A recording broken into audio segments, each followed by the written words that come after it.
De certo que já ouviste dizer que algum pensamento tem lógica e se calhar um outro não terá.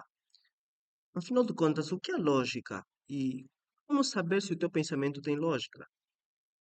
Tal como escrito por Pedro Menezes, a lógica é uma área da filosofia que visa estudar a estrutura formal dos enunciados e as suas regras, tá? Ou seja, ela serve para se pensar corretamente, transformando-se numa ferramenta do correto pensar. Por exemplo, colocar o gosto nas aulas, hum? Subscrever no canal e sugerir as aulas para quem precise. São pensamentos corretos, são pensamentos exemplares, tá? Então, são pensamentos que, por exemplo, nesse momento você devia ter e fruto de bons pensamentos, ter boas ações, tá? Mas, vá, agora falando a sério. Quando associada à lógica à programação, nesse caso que resulta em lógica de programação, se transforma num modelo ou numa técnica para desenvolver pensamentos que tenham um objetivo bem definido. Por exemplo, seguir uma receita culinária é um exemplo clássico de uma lógica associada a alguma programação, tá? Onde cada passo específico é uma instrução que deve ser seguida na ordem correta para produzir um prato delicioso. Para fazer um bolo, por exemplo, pode incluir etapas como pré-aquecer o forno, misturar os ingredientes secos, adicionar os ingredientes líquidos, colocar a massa no forno e assar, seja por 30 minutos ou 40 minutos. Tá? São esses os passos que devem ser seguidos para nós termos um bolo delicioso. Um outro exemplo seria, por exemplo, montar móveis ou brinquedos, geralmente seguimos um conjunto de instruções passo a passo para montá-los corretamente. Cada etapa do processo é necessária para que nos deixe mais próximo de atingir o resultado final. Ou seja, é importante que se siga os passos até que chegamos àquele objetivo. Então, a lógica associada à programação serve para a gente criar alguma estrutura de passos sequenciais, podermos atingir o nosso objetivo bem definido. Tá? Então, para a realização de cada uma das atividades, seja a receita de culinária ou como a instrução de montagens, existe um conjunto de passos sequenciais que deverão ser seguidos. A esse conjunto de passos sequenciais é que nós chamamos de algoritmos. Portanto, algoritmo é uma sequência de passos que visa atingir um objetivo específico e finito, tá? O algoritmo é uma sequência de passos que visa atingir um objetivo específico e finito. Todavia, entendemos que na receita culinária o nosso objetivo bem específico é fazer um bolo e termina quando o bolo estiver feito de acordo ao conjunto de passos sequenciais. O algoritmo precisa de ter um objetivo específico e finito, tá? Então, no exemplo da receita culinária, nós temos o objetivo que é fazer um bolo e termina quando tivermos feito o bolo de acordo ao conjunto de passos sequenciais que foram enunciados, tá? E quanto ao exemplo da montagem, quando é que o objetivo vai ser atingido? Pensa comigo. E como saberemos que já terminou? Portanto, eu espero que você tenha dito que teremos o objetivo atingido quando o objeto, nesse caso, ou o brinquedo, for corretamente montado.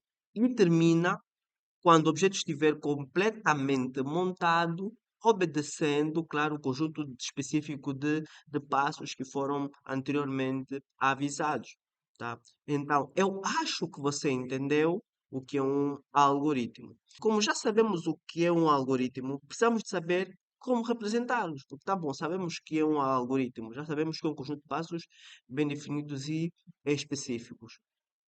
Como é que saberemos, como é que nós podemos representá-los, tá? Existem três formas da gente poder representar os algoritmos.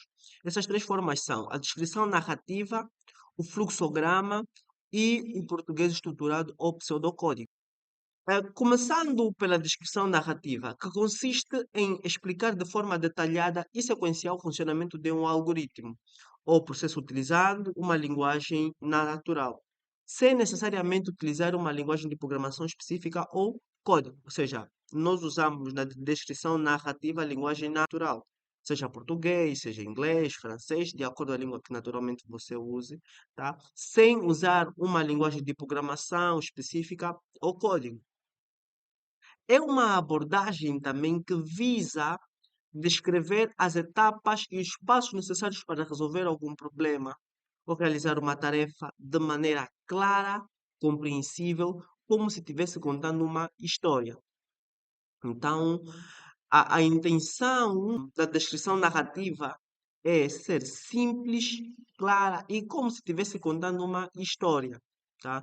A descrição narrativa é frequentemente usada como o primeiro passo no desenvolvimento de um algoritmo, pois ajuda a esclarecer a ordem sequencial e a lógica, tendo em conta que também a língua que é usada para descrição narrativa, quase sempre é a língua falada, então isso facilita muito no entendimento da lógica por trás. Por exemplo, nós temos à direita um algoritmo para fazer a troca de pneus. Quais os passos seriam? Primeiro, afrouxar ligeiramente as porcas, suspender um pneu, retirar as porcas do pneu, colocar o pneu reserva, apertar as porcas, abaixar o carro e dar o aperto final nas porcas, tá? Provavelmente você deve ter imaginado, ou seja, você deve ter acrescentado ou diminuído algum passo ou outro, tá? Não tem problema nenhum, afinal já estás a pensar como um desenvolvedor, tá? É normal que você tenha pensado um passo a mais ou um passo a menos. O próprio, nós desenvolvedores somos mesmo assim, tá?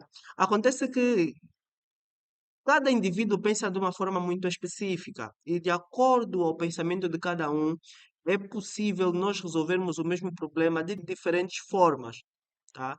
É só essencial que todos tenhamos o objetivo claro, tá? Sempre que temos um objetivo claro, muito pouco importa os diferentes passos que nós podemos usar para resolver aquele problema. O importante é que tenhamos resolvido o problema de forma clara e finita, tá? Vamos lá ver como é que isso faz. Temos um exemplo para fazer um algoritmo para ligar um computador de mesa. Como seria um algoritmo para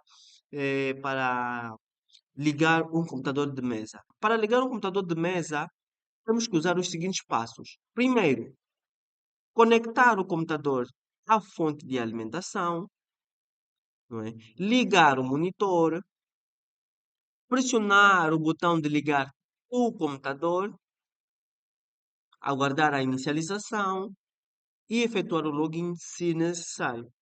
Tá? Novamente, é normal que você tenha pensado em resolver esse algoritmo ou esse problema usando um algoritmo diferente. Tá? O essencial é que você tenha o objetivo bem definido, um objetivo específico bem claro, não é? E que tenhas usado o menor número de passos possíveis, tá? E então, isso é o que mais importa. Estamos? Então, para praticar, nós temos um exercício aqui. Você tem três galões, A, B e C.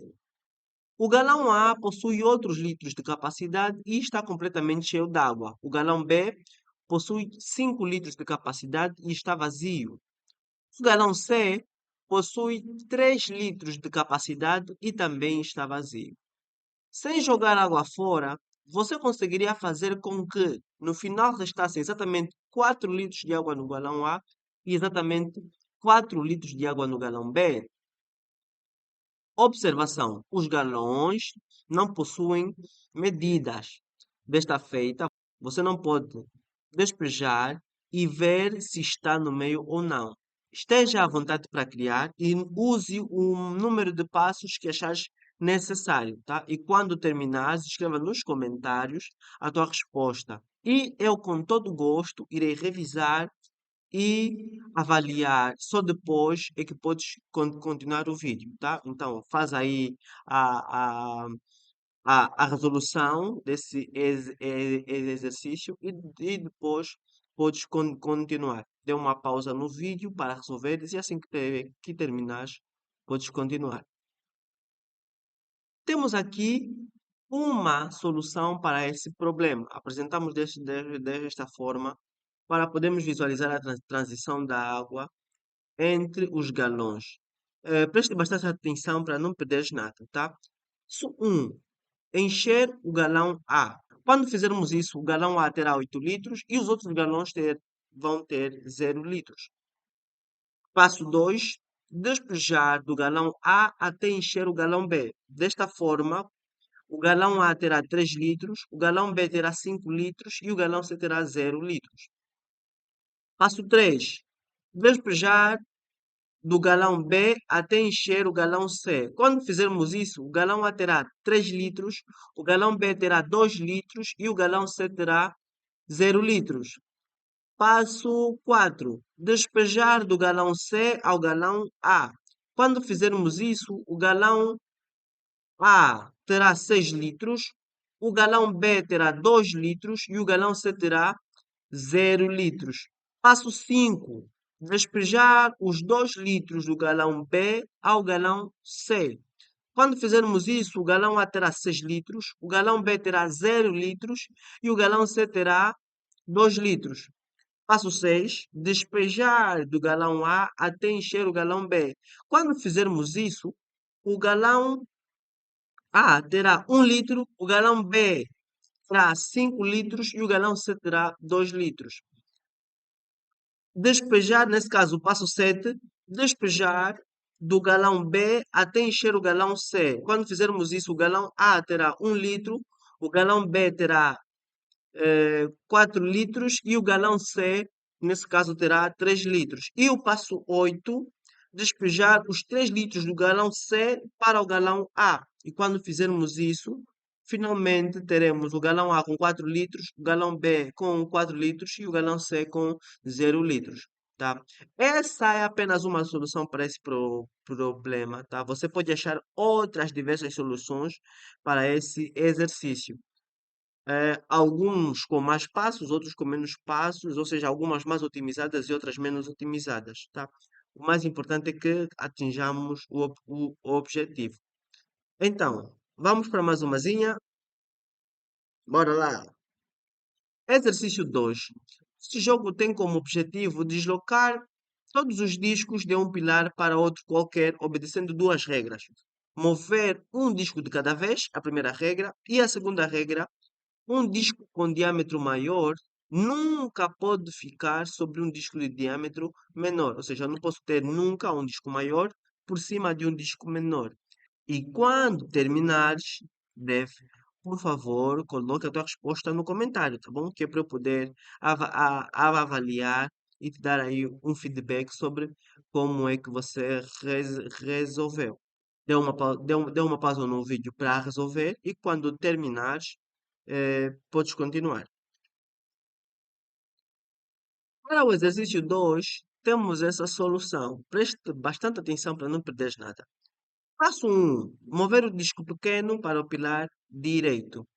Passo 2. Mover o disco médio para o pilar central.